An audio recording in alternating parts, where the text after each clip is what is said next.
Hello, hello les amis, bienvenue dans notre leçon de l'école Sabbat, leçon du lundi. Nous continuons dans cette lancée pour parler de l'amour de Dieu qui dépasse notre capacité d'aborder, de comprendre, d'appréhender, d'apprivoiser la puissance, la grandeur, la hauteur de l'amour de Dieu. C'est tout simplement incroyable, la puissance de l'amour de Dieu pour l'être humain et l'amour de Dieu en général. Je voudrais aussi t'inviter, si jamais tu passes par un souci, par des moments difficiles, à envoyer ta demande de prière en bas de cette vidéo. Il y a un commentaire, il y a une description, pardon. Et dans cette description, tu peux donc rédiger ta demande de prière pour qu'on puisse envoyer ça dans le groupe des intercesseurs qui vont prier pour toi. Ok ? Donc passons à la leçon d'aujourd'hui qui va aborder un peu l'histoire d'Osée. Voilà mes amis que Dieu va faire quelque chose qui est assez impressionnant. Imagine une famille dont la femme est vraiment infidèle. Cette femme qui part avec d'autres hommes, des voisins, des connaissances, une femme que même quand l'homme lui demande de rester à la maison, quand il part travailler, il dit s'il te plaît reste à la maison, sois fidèle, garde les enfants, garde la maison. À chaque fois qu'il rentre, elle n'est pas là, elle est dans les bras d'un autre homme. Moi, en tant que conseiller, j'aurais dit mais il faut essayer, il faut dialoguer, il faut faire des rencontres, il faut faire des thérapies, tout ça. Mais à bout d'un moment, moi, en tant qu'être humain, je dirais, franchement, après 2-3 ans avec autant d'amants, cette dame, elle est folle, elle a un problème moral gravissime, c'est irrécupérable, même avec toutes ses promesses au fil des années. Écoute, mon gars, oublie celle-là et passe à quelqu'un d'autre. Je pense que nous serions tous amenés à faire ça après plusieurs mois d'essais, de tentatives de faire en sorte que cette femme revienne et reste à la maison de façon convenable.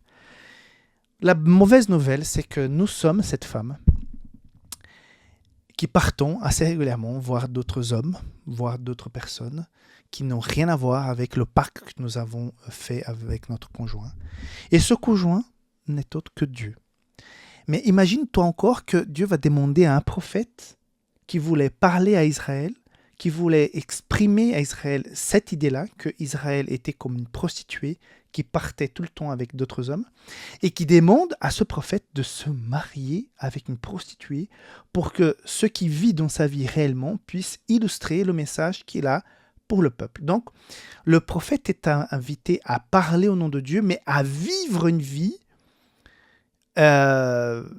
expressément demandée par Dieu dans une situation où il sera mari d'une prostituée, père des enfants d'une prostituée. C'est-à-dire, c'est vraiment rentrer dans la mission.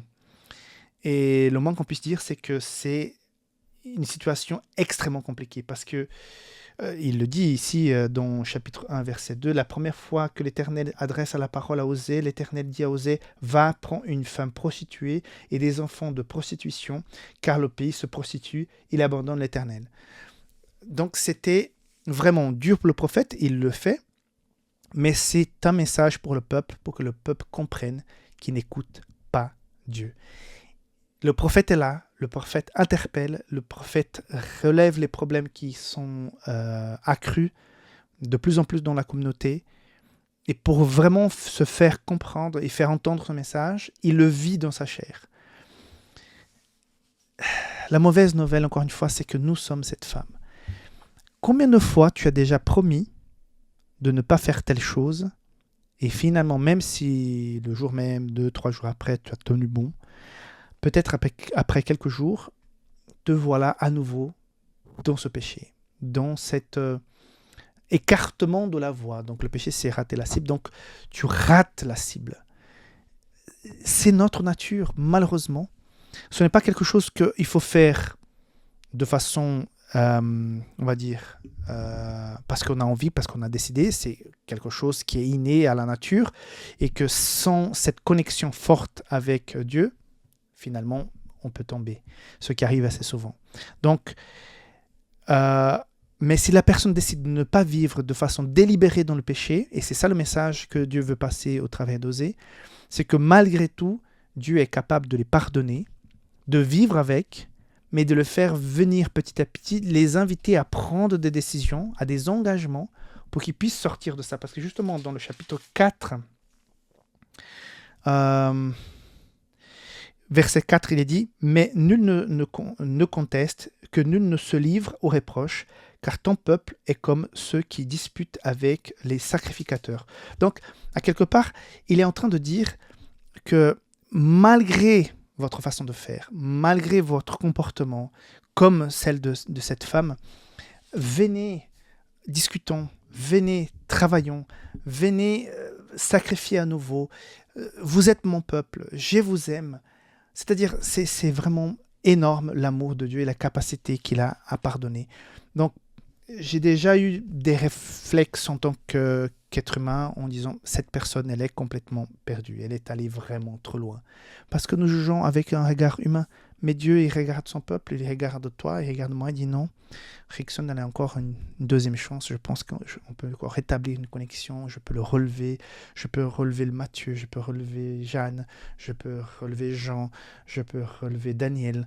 Donc, toutes ces personnes qui ont chuté, qui sont déconnectées, il peut encore les aimer, il peut encore rétablir une relation comme si jamais auparavant il y avait eu cassure.